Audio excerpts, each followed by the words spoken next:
So what was it you were talking about? You were talking about Kevin Feige's reaction to James Gunn. Was that right?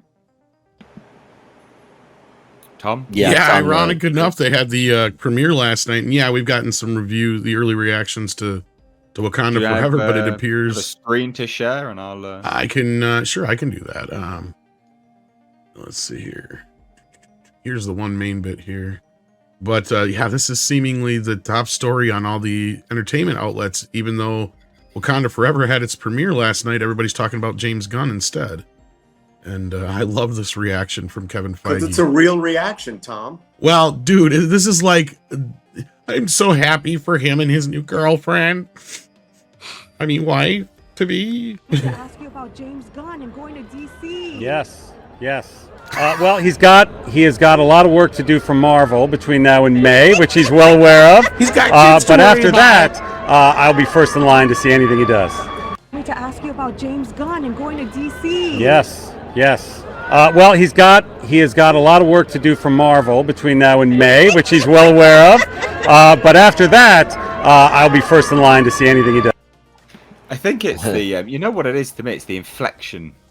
Yes. When he says, but after that, when he says that, you're like, yeah, it's the inflection on that word that sells that's selling it to me that he's not best impressed.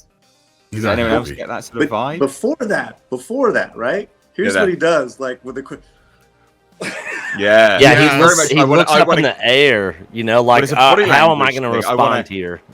Well, it's not just that; it's also I want to get away from this conversation. It's body language. I need to get away from this, and also the eyes. I need to consider what I'm about to say. Madness. No, I agree with you, Nate. Like, he really did not want that question. And that's what I think is hilarious, is this is dominating the headlines instead of Black Panther talk, which he probably wanted. Yeah. So I'm sure that's even doubling the piss off right now. And also that he knew that question was going to come and he had practiced that answer. Yeah. I can totally believe that. Yeah. And then at that level too, it's just huge, like, egos battling each other. I mean, you can argue that Feige's like the most successful. This is basically like, the guy that you trained or you worked with all these years, whatever, however you want to look at it, basically made this guy, right? I mean, now, granted, James worked his way up to this point, but it was after Guardians of the Galaxy that James Gunn became the James Gunn that we know. And now this guy is your rival. He's literally the same guy you are. Yeah, DC. It was like he was your backup quarterback, and now he's the quarterback at the team that's against you, kind of thing. Like, I'm trying to think of a good analogy for this, but there's not. That's the sad part. Sorry, Paulie, but yeah. No, all good. And he's probably taking notes of all the mistakes Marvel's making, and is going to make sure that same stuff doesn't happen with the DC universe moving forward.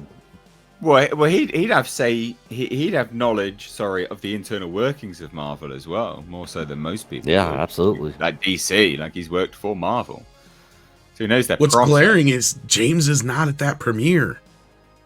Yeah. Almost all the Marvel people always show up to every premiere because Favreau's always at them and all that kind of stuff still. Well, but your boy was there. My boy Kevin was there, probably. No, Simu. Oh, Simu? Oh. I'm not the one who hates Simu so much. Andre, what do you think of Kevin Feige's reaction? Well, as I said, he don't really have any other choice. He obviously did his best to deflect the question or just to dismiss it as lightly as he could, trying to downplay the severity of the situation with a snappy, pre-rehearsed response. But as you pointed out, Mr. H, his body language said it all. He tried to sound snappy, but his body language told a very, very different story. He knows how bad this is. He knows how unnecessary this is. This was the guy that was supposed to help him run and maybe at some point take over the Marvel Universe. And now Feige's helping the competition. It actually reminds me of another story. It has to do with gaming. Remember back in the 80s, then certainly in America and many other places of the world, but not everywhere, Nintendo ruled absolutely supreme. And one of the companies that tried to take the crown from them was Sega. And they had this really hyper-aggressive marketing campaign, really mocking and ridiculing Nintendo, taking them a peg down. One of the key members of this marketing campaign was a former Nintendo employee who left the company at really, really bad terms. And he was angry, he was bitter, he was resentful. He wanted to take Nintendo down. He knew all their secrets, he knew all their culture. He knows exactly this is how far we can push it before they're going to respond. So we're going to take it all the way up to there.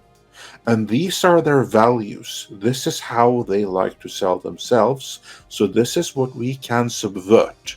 This is how we can take all of their values and all of their assets and turn them into weaknesses in our campaign. It was a Nintendo guy that perfected the Sega Scream and the Sega does what Nintendo don't. Of course, it wasn't just him, but a Nintendo guy was very instrumental in forming that campaign. And of course, Nintendo won by and large. But for quite a few years there, Sega actually did outsell Nintendo, including the Super Nintendo. And this reminds me of the same thing. Here is someone that was a real big shot within Marvel, but then something happened. He was forced to leave on bad terms, and then he got swooped up with the competition, and then he used his knowledge to do better at the competition. It's funny Andre brings that story up because there's a very similar one with how Sony got started, because Sony was teaming up with Nintendo to do a disc-based system, and during all the project development stuff, they basically had a working system. Nintendo decided to not do it, and then Sony ended up saying, we're going to do our own thing then. And then if you go back and look at some of the early Sony commercials, there's Crash Bandicoot out there on the megaphone yelling at Nintendo headquarters, and so they were same thing going after Nintendo, and now Sony and the PlayStation's like one of the biggest consoles in the world right now. Yeah, actually, just to add a real funny postscript to that story before we carry on with the show, Nate. It wasn't that Sony went straight from failing with Nintendo to going at it at their own with the PlayStation. There was another step in between there, because before they ditched them altogether, Nintendo were like, yeah, we're not so sure about this Sega's console, this CD add-on from Sony. Let's check out the Philips and the CDI thing. Maybe they can do an add-on for us. Now, this was when they were still working with Sony. So then they were dating Sony in one end, but then they were like basically going on Tinder looking for some other options while they were doing that. And then Nintendo and the Sony were like, "What? You dare ditch us or go check out Philips, our single biggest rival and enemy? You work with us, and then you go with not Grundig or something. We could live with that, but Philips, of everyone, Philips. Well, fuck you then. We're gonna go work with your competitor." And that's when Sony started developing games for the Sega CD, and that's how they first developed their expertise in game development. They practiced with Sega. So what you're really saying is this is history repeating itself with James Gunn. Yes. It's history repeating itself. History rhymes. But it is to a degree, isn't it? As much as the sort of the jokes there. I mean, it is. Yeah, I mean, he wasn't very. I mean, he was quite mistreated with Marvel, with the whole being sacked for a tweet thing and what tweets a joke, etc., and then them sort of crawling back to him, please come back, and all this kind of nonsense. The sort of public humiliation based around that, and it was the biggest. I mean, it's just a nothing burger. Like, stop. Well, not so much of a nothing burger, but it was like one of the worst things that it was like I'm sure it was a nightmare happening in real time for Kevin Feige, right? And this is just an extension of that nightmare, because as we pointed out before, the original plan was Kevin Feige needed help with Phase 4. As we've seen, it was 3 times as big as every phase we've had before. And he was supposed to oversee. Well, he was supposed to have help with that. He wanted James Gunn to oversee the cosmic side of things, which means anything that has to do with space, that's James' category. I'll handle the street level stuff.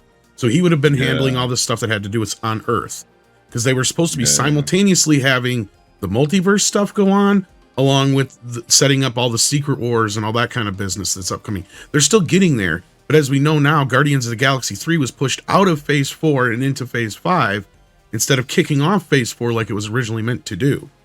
And now, after that's done, James is gone. He has been saying that for a while now. And so I'm sure this is a stinger to Kevin, because he tried to do everything he could to probably keep him around. Oh, yeah, for sure.